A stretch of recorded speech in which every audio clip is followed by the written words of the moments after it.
Good day everyone. Today, I'll be explaining a simple Python program that generates and plots two basic signals, a sine wave and a cosine wave, and then combines them together to visualize how they interact. The libraries used here are NumPy for numerical computations and Matplotlib for plotting graphs. Step 1. Importing libraries. These two lines import the libraries. NumPy is imported as NP.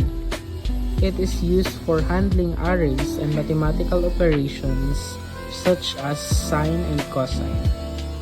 Matplotlib.pyplot is imported as PLT. It is used to create plots, graphs, and visualization. In short, NumPy handles the math and Matplotlib handles the visuals. Step 2. Creating the time base. Here, we create a time base, basically a list of time points from 0 to 1 second.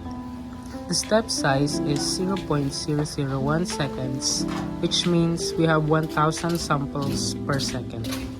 This gives us a smooth curve when plotting the signals, since each signal is sampled 1000 times per second. Step 3. Generating the signals. Here, F1 is set to 5 Hz, meaning the sine wave completes 5 cycles every second. The expression comes from the mathematical formula for a sine wave. Y is equal to sine of 2 pi ft. So these lines generates the sine wave data corresponding to 5 Hz. Now we generate the cosine wave with a frequency of 10 Hz. It's similar to the sine wave except we use np.cos open and close parentheses instead of np.sine open and close parentheses. This means it starts at maximum value instead of 0. These lines adds the two signals together. This is called superposition, which means the resulting signal is the sum of the two waves at every time point. The combined wave will show interference patterns, where the two signals either reinforce or cancel each other depending on their phase relationship. Plotting the signals. These lines sets the figure size to make the plots large and easy to read, 10 inches wide and 6 inches tall. Plot 1. The sine wave. This creates the first subplot in a 3-row, 1-column grid, specifically the first position. It plots the 5 Hz sine wave in blue by default.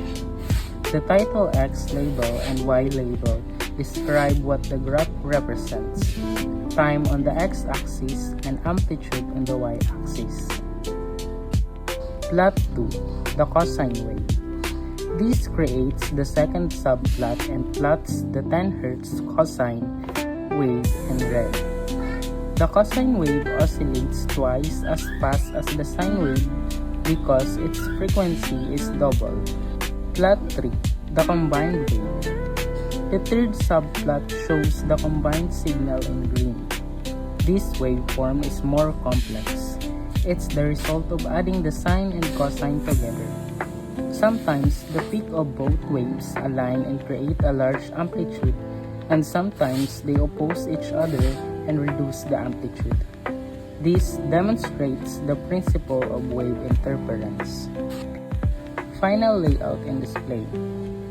These automatically adjust spacing between subplots so that the titles and labels don't overlap. PLT.show open and close parentheses displays all 3 graphs in a single window.